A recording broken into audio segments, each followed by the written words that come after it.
Hello friends, എല്ലാവർക്കും പുതിയൊരു വീഡിയോയിലോട്ട് സ്വാഗതം കേട്ടോ. ചിനക്കത്തൂർ പൂരാഘോഷമാണ് കേട്ടോ. അപ്പോൾ വീട്ടിലേക്ക് വന്ന വിരുന്നേരും ബന്ധുക്കാരൊക്കെയാണ് ഇവരൊക്കെ കേട്ടോ.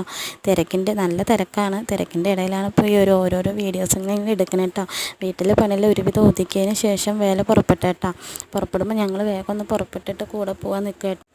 ഞങ്ങൾ വേലൻ്റെ കൂടെ പകുതി വരെ പോകുക കേട്ടോ. അത് കഴിഞ്ഞ് തിരിച്ച് വന്നിട്ടാണ് ഞങ്ങൾ പിന്നെ കാവിലോട്ട് പോകുക കേട്ടോ. അപ്പോൾ ഞങ്ങൾ കാളൻ്റെ കൂടെ പകുതി വരെ പോകാൻ വേണ്ടിയുള്ള മേക്കപ്പാണ് ഇത് കേട്ടോ.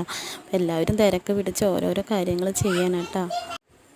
ചേച്ചിയേട്ടനും ചേച്ചീൻ്റെ നാത്തൂൻ്റെ പിള്ളേരും ചേച്ചീൻ്റെ മോനൊക്കെയാണ് കേട്ടോ. അവർ എല്ലാവരും കൂടി വന്നപ്പോൾ തന്നെ വീടിന് ഒരു ഉത്സവം പോലെ തന്നെ ആയിട്ടുണ്ടായിരുന്നു കേട്ടോ. നല്ല രസമുണ്ടായിരുന്നു കേട്ടോ. അങ്ങനെ ഏട്ടനെ കൊണ്ട് വാതിലൊക്കെ അടുപ്പിച്ച് ഞങ്ങൾ അങ്ങനെ കാവിലോട്ട് അമ്പലത്തിൻ്റെ അങ്ങോട്ട് പോയി കേട്ടോ. അവിടെ വന്നപ്പോൾ ചെണ്ടമേളും കാര്യങ്ങളൊക്കെ ഉണ്ട്. അങ്ങനെ പിള്ളേർ ഞങ്ങൾ അവരിനെ പകുതി വരെ ഉണ്ടാക്കിയിട്ട് തിരിച്ചൊന്ന് ക്ഷീണിച്ചിരിക്കുകയാണ് കേട്ടോ. അപ്പോൾ പിള്ളേർ ഒരു ഫോട്ടോ എടുക്കി വെച്ചിട്ട് നിന്ന് തരുന്നു. അപ്പോൾ ഞാൻ വീഡിയോ അടിയെന്ന് പറഞ്ഞു. അപ്പോൾ ശരി പറഞ്ഞു. അങ്ങനെ പകുതിയൊക്കെ നിന്ന് വന്നിട്ട് അങ്ങനെ ഞങ്ങൾ പോയിട്ട് വന്ന് അവിടെ കുറച്ച് നേരം പിന്നെ അങ്ങനെ ഇരുന്നു കേട്ടോ. കുറേ നേരം ഇരുന്നു. കാരണം നല്ല വെയിലുണ്ടായിരുന്നു. പിന്നെ ഇവരിനൊക്കെ അങ്ങോട്ട് ആക്കി മോളും പിന്നെ കാളൻ്റെ കൂടെ അങ്ങനെ നടന്നു പോയി കേട്ടോ. പിന്നെ മോളും പോയതുകൊണ്ട് ഇപ്രാവശ്യം നേരത്തെ പോകാമെന്ന് വിചാരിച്ചിട്ട് ഞങ്ങൾ അങ്ങനെ പിന്നെ ഞാൻ നിർമ്മല ചേച്ചിയൊക്കെ ഓരോ വീഡിയോസൊക്കെ എടുത്ത് പിന്നെ പിള്ളേരൊക്കെ അതാ വീണ്ടും നമ്മൾ പോകാൻ വേണ്ടിയിട്ട് ഒരുങ്ങാൻ പറഞ്ഞിട്ട് നിൽക്കാൻ കേട്ടോ. കാവിലോട്ട് നേരത്തെ പോവാം, വേഗം പണികൾ ഒരുക്കിയിട്ട് പോകാമെന്ന് വിചാരിച്ചിട്ട് ഇരിക്കാൻ കേട്ടോ. അത് അമ്മായിയാണ് കേട്ടോ വരുന്നത്. അങ്ങനെ പിന്നെ ഞങ്ങൾ തിരിച്ച് വന്നിട്ട് പൂരപ്പറമ്പിക്ക് എന്തൊക്കെ കൊണ്ടുപോകും വിചാരിച്ചൊക്കെ നമ്മൾ പിറ്റേ ദിവസമല്ലേ വരുള്ളൂ.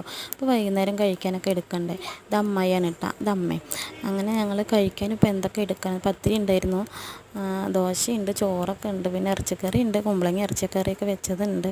പിന്നെ അതിൽ നിന്നൊക്കെ കുറേശ്ശെ എടുക്കുക. കാരണം എല്ലാവരും പോകണ്ടല്ലോ. അപ്പോൾ എല്ലാവർക്കും കഴിക്കാനും വേണം. ഇതൊക്കെ ഏറ്റിപ്പിടിച്ച് അതിൽ നടക്കും വേണം കേട്ടോ. അങ്ങനെ പിന്നെ അതൊക്കെ ഞങ്ങൾ എടുക്കാമെന്നൊക്കെ പറഞ്ഞിട്ട് ഇങ്ങനെ ഇരിക്കുമ്പോൾ ഈ ചെറിയൊരു വീഡിയോ ചേച്ചീനെ ഞാൻ എടുത്തതാട്ടോ. എന്തൊക്കെ പറഞ്ഞാലും ചേച്ചി എല്ലാത്തിനും എൻ്റെ കൂടെ സപ്പോർട്ടാട്ടോ. അത് തന്നെ എനിക്ക് ഭയങ്കര ഒരു കാര്യമാണ് കേട്ടോ. പിന്നെ ഞങ്ങൾ പൂരപ്പറമ്പിൽ പോയിട്ട് ഈ ഒരു വീഡിയോ ആണ് കേട്ടോ ഞാൻ എടുക്കണത്. മുകളിലെ വണ്ടിയിലെ കുറേ വണ്ടികളിൽ ഞങ്ങൾ കയറ്റി കേട്ടോ. കാരണം നമുക്കൊന്നും ചെറുപ്പത്തൊന്നും കയറാനുള്ളൊരു ഭാഗ്യം ഉണ്ടായിട്ടില്ല. പക്ഷെ അവരിക്കെങ്കിലും അത് ഉണ്ടായല്ലോ എന്നൊരു സന്തോഷമാണ് കേട്ടോ. നമ്മളെക്കൊണ്ട് സാധിക്കുന്നതൊക്കെ അവർക്ക് ചെയ്തു കൊടുക്കാം എന്നൊരിതാണ്. ഞാനൊന്നും ഇതിലൊന്നും ഇരുന്നിട്ടില്ല കേട്ടോ ഇതുവരെ. ഒരു യന്ത്രഞ്ഞാലിൽ ഒരു തവണ ഇരുന്നുണ്ട്, പിന്നെ ഇരുന്നിട്ടില്ല കേട്ടോ. അപ്പോൾ ഇന്നത്തെ വീഡിയോ ഇത്രയൊക്കെയുള്ളൂ. ഇഷ്ടപ്പെട്ട് സബ്സ്ക്രൈബ് ചെയ്യുക, ലൈക്ക് ചെയ്യുക, കമൻറ്റ് ചെയ്യട്ടെ. ബായ്.